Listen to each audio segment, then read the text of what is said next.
le choc des civilisations, The Clash of Civilization. C'était l'objet d'un article, me semble-t-il, dans les années 90.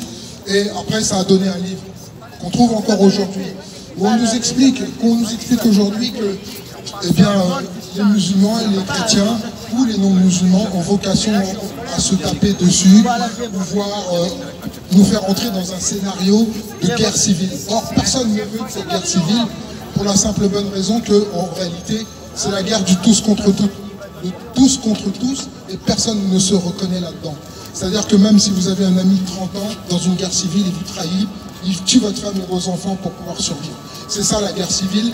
Donc discutez avec des Serbes, avec des Libanais, avec des pays justement qui ont connu ces guerres civiles, et vous verrez que c'est une atrocité.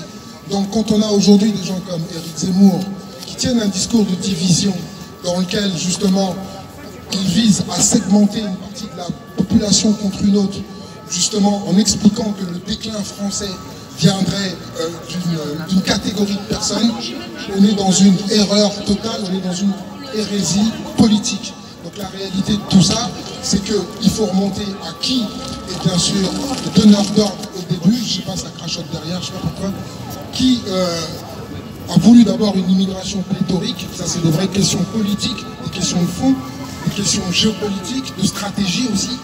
Et derrière cette réalité de politique, de géopolitique, il y a des drames humains.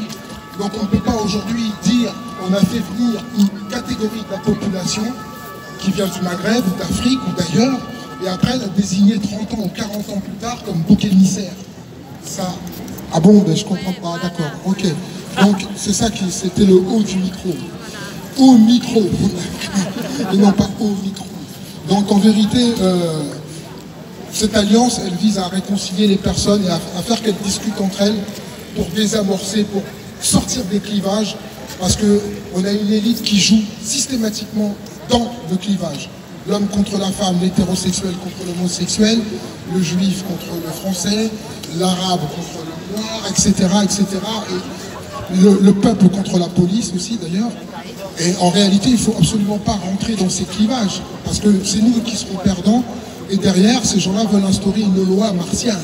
Et quand vous êtes en loi martiale, vous ne pouvez plus rien faire, parce que ce sont les militaires qui quadrillent les rues, et qui peuvent casser votre porte et vous arrêter pour des motifs que eux estiment légitimes, que vous soyez coupable ou non. Voilà ce que c'est que la loi martiale.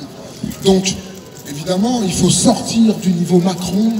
Macron n'est qu'une marionnette dans ce jeu sordide, et que, bien entendu, les décisions se font, au niveau européen, au club de Bilderberg. On remerciera monsieur le maire, le Bilderberger, qui nous explique que l'économie aurait repris. Je ne sais pas si vous avez vu la baisse du chômage et le plein emploi. Moi, je le cherche, je ne le trouve pas. Donc, on arrête les plaisanteries, ça ne me fait pas rire. Nous avons des pouvoirs qui sont supranationaux, qui sont au-dessus des nations, et que ce sont ces pouvoirs qui décident, évidemment, ce que l'on va faire des peuples et des gouvernements. Donc, intégrez bien cela. Ce n'est pas l'actuelle compétition pour le poste soi-disant de président de la République qui sera vacant, qui va nous sortir de l'ornière. Vous avez tous vu cette vidéo d'un monsieur qui sort en mouton d'une crevasse, et le mouton finalement il a peur et il saute et il retourne dans une autre crevasse. Il ne s'agit pas de sortir d'un problème pour rentrer dans un autre. Les prises de décision se font au niveau de Jacques Attali, d'Alain Minc, moi je donne les noms, j'en ai rien à faire, de Klaus Schwab, d'Ursula von der Leyen, de Jacob Rothschild, de George Soros. Voilà les chefs de Macron. C'est eux qui prennent des décisions au-dessus de Macron. Voilà les noms que vous devez retenir. Et voici les clubs que vous devez retenir. Le Golder, c'est l'équivalent du Bilderberg pour l'industrie pharmaceutique. D'accord?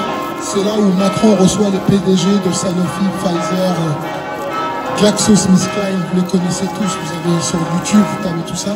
Les prises de décision se font dans ces endroits-là et dans les conseils d'administration des banques centrales, elles-mêmes sous l'autorité du FMI, de la Banque mondiale, de la Banque des règlements internationaux, qui est là, en fait, la maison mère, la tête de pont de toutes ces banques.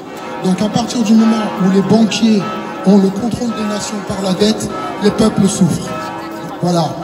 Prenez l'exemple sur l'Outre-mer qui se bat et sur l'Afrique qui a refusé évidemment de consommer le sublime suprême de carottes proposé par nos industries pharmaceutiques. Merci à vous, que Dieu vous garde.